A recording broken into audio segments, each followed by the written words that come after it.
Hola, ¿qué tal alumnos? ¿Cómo están? Estamos aquí en nuestra clase número 3 de la Carta a los Romanos.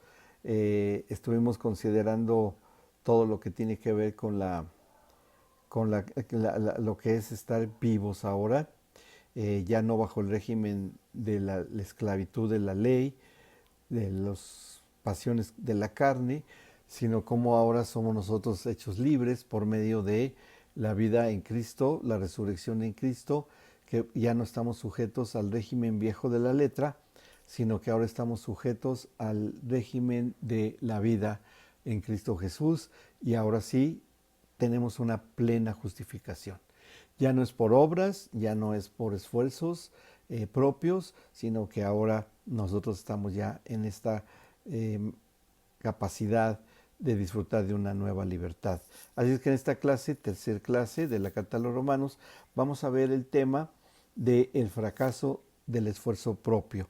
En el manual tiene la lección número 17, para los que si tienen manual ustedes lo puedan leer, pero el tema o subtema de nuestra lección es el fracaso del esfuerzo propio. Y como en la clase anterior les pedí que leyeran desde el versículo 7 al versículo 25.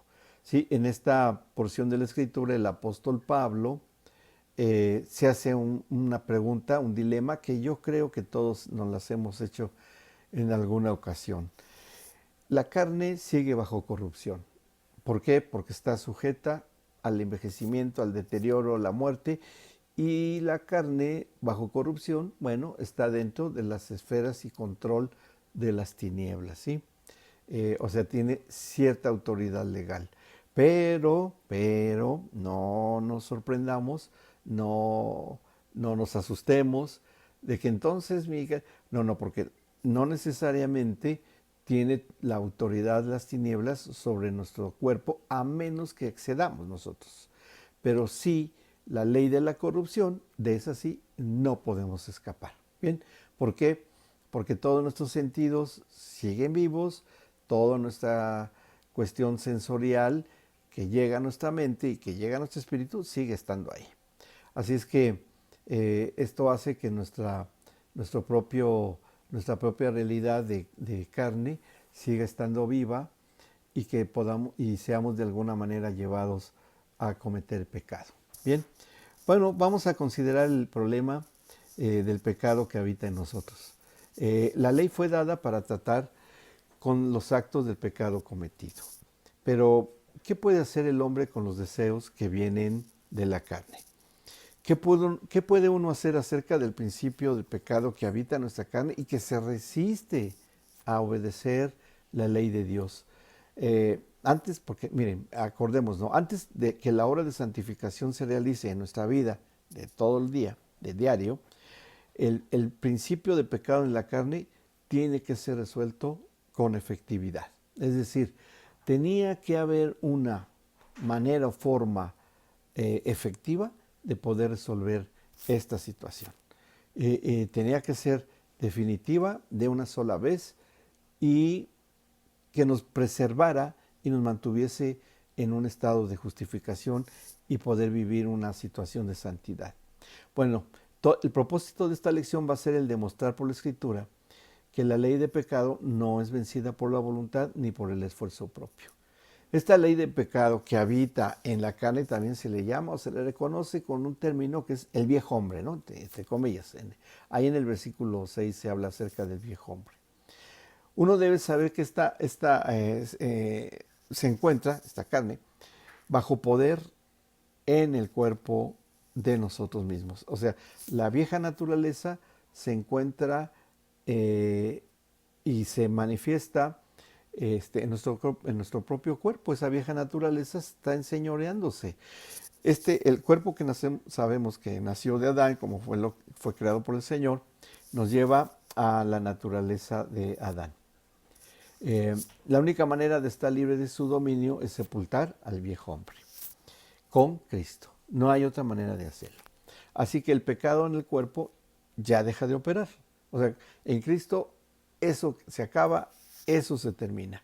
El cuerpo que está funcionando bajo el poder y gobierno de la ley del pecado, aunque siga este mismo cuerpo, pero ya se rompió el gobierno y el control y ahora mi voluntad es que yo puedo escaparme de esa ley porque yo ya vivo operando en una vida espiritual en la que tengo dominio sobre el pecado y dominio sobre la carne con el dominio propio. Esto no quiere decir que ya no existe, sino que la autoridad de gobernar solamente podrá venir y provenir por el quebrantamiento. Este pasaje claramente nos va a exponer el hecho de que la ley es inefectiva en su trato con el pecado que habita en la carne del hombre. Y esto es importante que lo sepamos. Es importante que sepamos distinguir entre la capacidad de gobierno que tiene la ley, la capacidad de gobierno que tiene la vida en Cristo, o sea, en el nuevo nacimiento, a través del nuevo nacimiento, para que sabiendo cómo operar y saber manejar una maquinaria, podamos saber cómo manejar esta situación. Primer punto importante que es acerca del carácter de la ley, ¿sí? De la ley del antiguo pacto.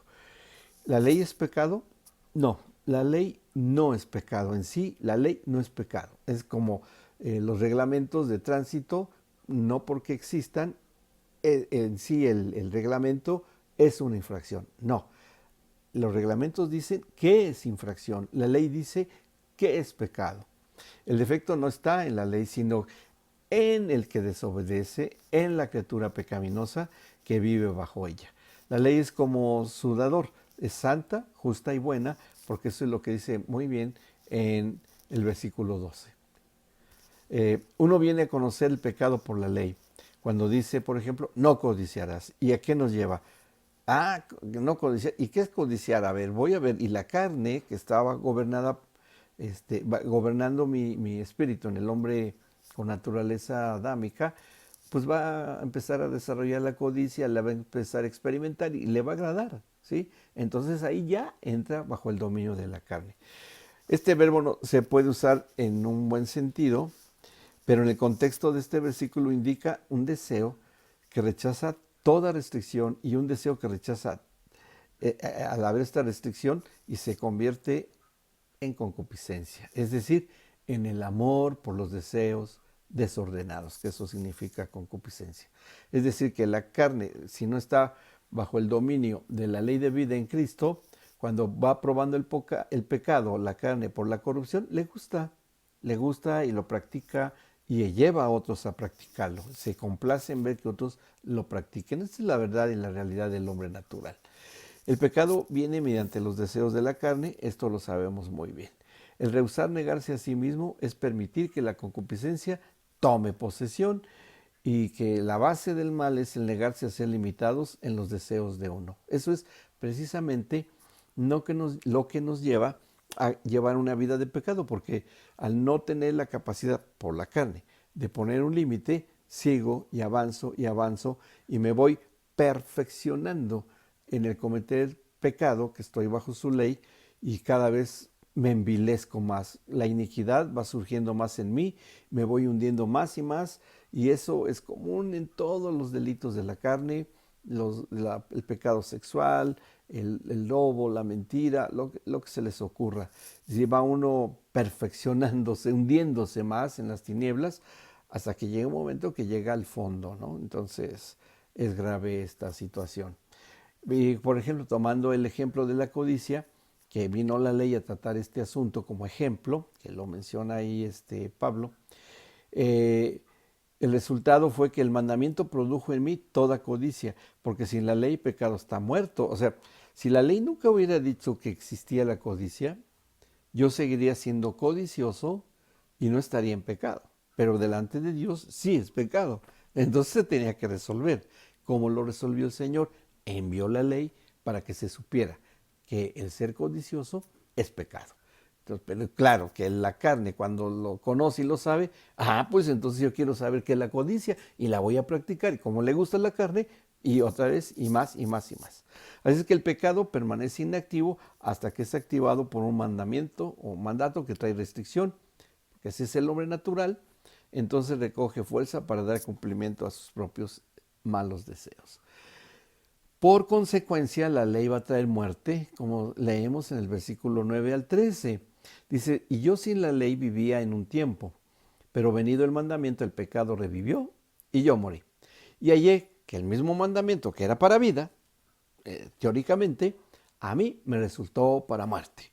Porque el pecado, tomando ocasión por el mandamiento, me engañó y por él me mató. De manera que la ley, a la verdad, la ley en sí es santa y el mandamiento santo, justo y bueno.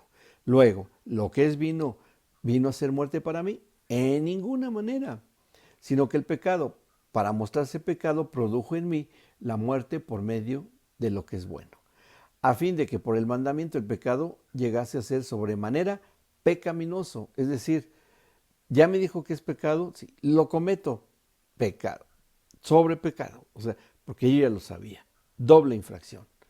Por eso es lo tremendo de la ley. Ahora, ¿qué va a traer como consecuencia? La muerte. Donde no hay ley, el pecado no puede ser imputado. El que sin ley muere, no será juzgado por la ley. Pero como existe, ¿verdad? O sea, tristemente, la realidad para la humanidad es que vino la ley y no la pueden excluir, no la pueden quitar, no la pueden desaparecer. Dice, ay, pero tales países no conocen la ley de Moisés ni conocen una Biblia. Y todo. Es que son leyes universales. Una cosa es que esté impresa y la tengamos en letra, pero son leyes que vienen del único Dios verdadero. Y en base a las pequeñas infracciones que comete el hombre, va a ser enjuiciado. Que eso tal vez ustedes lo estudiaron en los primeros capítulos de la carta a los romanos, que cuáles son los justos juicios de Dios, ¿sí? O sea, cada quien será juzgado de acuerdo a sus propias infracciones, que finalmente están consideradas dentro del concepto divino de lo que es pecado y ser buenas personas o no cometer pecado. Bueno, así es que básicamente la ley en sí, la ley es buena. La ley, la ley hace que el pecador se enfrente a sus pecados, porque de eso se trata, que por el hecho de que exista la ley nos confronta de lo que nosotros tratamos de hacer, querer pasar, que no existe. Es que yo no sabía. No, ahí está la ley. Bueno, sí lo sabía, pero pues, ¿cómo le hago? Entonces, ya estás reconociendo. Es que me siento mal, ya estás reconociendo. Y ahora, ¿cómo puedo salir de esto? Estás reconociendo. Entonces, el resultado es condenación y muerte. Así es que es definitivo esto. La ley es una ley y es espiritual, ¿sí? No es una ley de ordenamientos humanos, no es una ley social, es una ley que viene desde el mismo cielo. Es espiritual, pertenece al espíritu porque viene de Dios. O sea, la ley proviene de la mente y del corazón de Dios. No se puede negar eso, no lo inventó ningún ser humano. Él la escribió con su dedo en las tablas que le dio a Moisés y así quedó instituido. Bien, ahora, entendiendo que, y tomando aquí, ya entrando un poco más a lo personal, a nuestra carne, nuestra cabeza, que es Adán, y su cuerpo, porque del postrer Adán, él es la cabeza, el primer Adán, rectifico, el primer Adán, él es la cabeza y su cuerpo es la humanidad. ¿Ah? Así como en el postrer Adán, que es Cristo, él es la cabeza y su cuerpo es la iglesia. ¿Se dan cuenta? Hay una gran similitud ahí. Y como la cabeza, que fue Adán, cometió desobediencia y pecado, pues su cuerpo también, hasta hoy. Por eso es que la naturaleza adámica sigue viva. Esta ley, que está hecha de principios espirituales, eh, ¿cómo le llama y le reconoce al cuerpo de Adán? ¿No? Pues pecaminoso, carnal, débil, está del lado opuesto del de Dios, y esa es nuestra realidad. Ahora, en cuanto al cuerpo y en cuanto al carácter del hombre, en cuanto a su manera de comportarse, eh, la cuestión está en que estamos vendidos, o sea, sin Cristo estamos vendidos al pecado, comprados en una situación de esclavitud. Y esto se refiere al hombre que es vendido como un esclavo, como se vendían los antiguos esclavos, así Adán hizo que nuestro cuerpo fuera vendido a la esclavitud del pecado. Nos pasó a esa categoría. Y que en este pasaje del versículo 14 al 20, ahí entendemos que fuimos empujados a ser vendidos como esclavos del pecado. Y con todas sus consecuencias, literalmente fuimos vendidos por Adán cuando cometió la traición a Dios, de alta traición, nos vendió a nosotros, hasta la humanidad, hasta el día de hoy y toda la que esté sin Cristo. Dice el versículo 14, porque sabemos que la ley es espiritual, mas yo soy carnal, vendido al pecado, porque lo que hago no lo entiendo. Pues no hago lo que quiero, sino lo que aborrezco, eso hago. Y si lo que no quiero, esto hago, apruebo que la ley es buena. De manera que ya no soy yo quien hace aquello, sino el pecado que mora en mí, como un esclavo. El esclavo, aunque no le gustara lo que le mandaba hacer su amo, tenía que hacerlo. Y aunque lo aborreciera, lo tenía que hacer. Tenía que ir a lavar las letrinas y con mucho asco y todo, pero era el esclavo y lo tenía que hacer. Entonces es la misma condición espiritual. Y sigue diciendo Pablo en el versículo 18, y yo sé que en mí, esto es en mi carne, no mora el bien, porque el querer el bien está en mí, pero no el hacerlo. Entonces, porque no hago el bien que quiero, sino el mal que no quiero, eso hago, y si hago lo que no quiero, ya no lo hago yo, sino el pecado que mora en mí. O sea que hay algo que es una realidad. En nuestra carne, que está bajo corrupción y aún le sirve al pecado, está con esa misma tendencia al pecado. Juan en su carta lo dice, el que diga que no peque es mentiroso, ¿no? Porque mientras no venga la redención de nuestro cuerpo, o sea, el cambio de nuestra constitución física, esa va a ser una realidad. Y ese es el gran dilema del creyente hoy día, que tenemos que convivir con un cuerpo bajo corrupción, asediados por sus deseos, y es una lucha constante, pero tenía que darse una provisión para esto. ¿Sí? Estamos bajo ese pecado, bajo su probabilidad de ley. Entonces el que apostata, o sea, se va de lo que es la vida en Cristo, es una apostasía, pues entonces nuevamente muere y vuelve a ser esclavo del pecado. ¿Se acuerdan del hijo pródigo? Es algo muy ilustrativo de parte del Señor, ¿no? Que se va a comer comida de cerdos. Entonces es lo mismo. Entonces, cuando nosotros estamos debajo o abajo de la sumisión, sumisos al poder y gobierno de la autoridad del pecado, somos esclavos, nos encontramos bajo ese gobierno, hacemos cosas que aborrecemos, no hace lo que quisiéramos hacer, porque por dentro, en el caso del creyente, no queremos hacer a veces cosas que todavía a nuestra carne le gusta. Hay cosas que no queremos cometer, pero las hacemos.